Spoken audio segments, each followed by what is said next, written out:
Hi, others. I don't know how it is with you all, but I can have these days that I think I cannot do art. That's the state, like you are staring at this paper and have absolutely no idea of how in the world I did this painting thing on before. It's like you lost all abilities, and the more you listen to the voice, the more you freeze. The easiest thing you can do on those days is just walk out of your art space and leave it like that. Now, there's nothing wrong with that for a day or even more.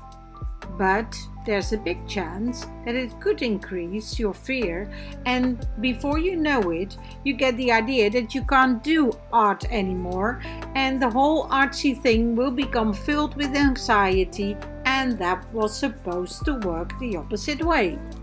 So what can we do instead? Well, I can tell you what I do. I started to journal a long time ago. I was very depressed, and writing down the things that bothered me was a big relief. It's helping to write down your sorrows, your grief, your pain and your sadness, and all the thoughts and feelings in between. It's helping you to address them, and I like to use a nice notebook, a journal, but it can be on any kind of paper that you can grab and then simple start to write. I basically write down 3 things, and I do it in this order as I tell you here. First of all, you can write down your fears, write down what you feel, why you are scared, why you are sad, angry, or whatever you feel at this moment. To write down your feelings, you process them and it softens them, and you can more relate to what your deeper feelings are. You connect with them. It's also good to write compassionate things to yourself, to let yourself know that you are okay even if you are feeling bad, that you are listening to yourself, and everything you feel is okay for this moment. Then the second thing.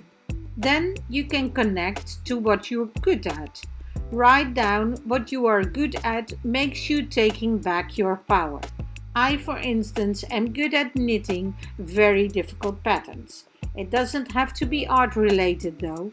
Recognizing all the things that you are good at gives you back your power, instead of going down the rabbit hole of self-doubt. Number 3, and at last, I write 5 or more things down that I'm very grateful for. These things can be anything, and if you are sad, then you can barely think of anything that you are grateful for. Or you can name, but then you can name things as the sun, your dog, the coffee that you are drinking, your bed or your chair. It can be very little small things in your surroundings. It doesn't have to be very difficult. It's just that you are aware of all the things that you like and that you are grateful for. In fact, it's this kind of journaling that is very good for you to do every morning. And from all the things I wrote, a lot was about my sadness and my sorrows, and that was at first. But now I find myself jotting down also my plans for the day and the things I want to do in the future or whatever. So why is the combination of journaling and art such a wonderful thing? Well, it helps to get order in your thoughts. You get rid of some of the things too, and in the meantime, it enhances your positive feelings about yourself and the world you are living in.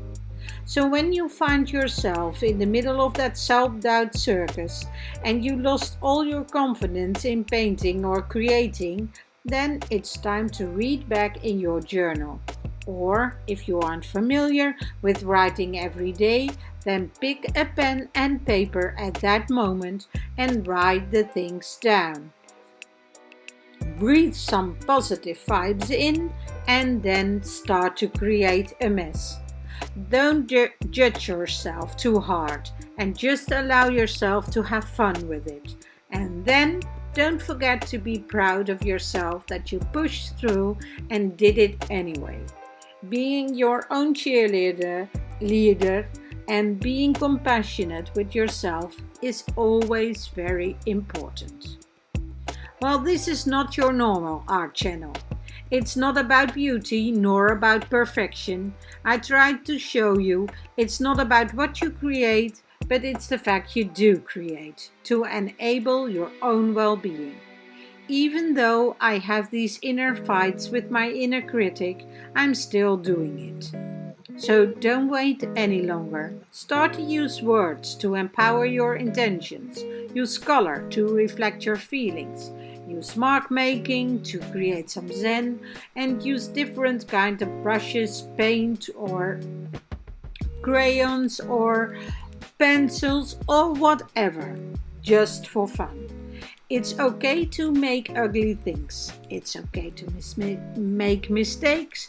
It's okay to create a mess. It's all about the use of art and creativity as a mindful practice and to create a moment of being right here, right now, every single day to enhance a more happy and fulfilling life. You can rate my art as beautiful, weird, messy, and even ugly. I don't edit it. I show you what I make that day. I don't do the things over just to show you beautiful and pretty results. I show you what I make without a filter. It's all about expressing and well-being. If you like what you see, please follow my channel. And you are always welcome to give me a thumbs up. I wish you a lovely day. Think of how you can change your mood with being creative in any way. And last but not least, please try to be aware of all the things you are grateful for. I hope you will create something today. A big hug from me and bye-bye for now.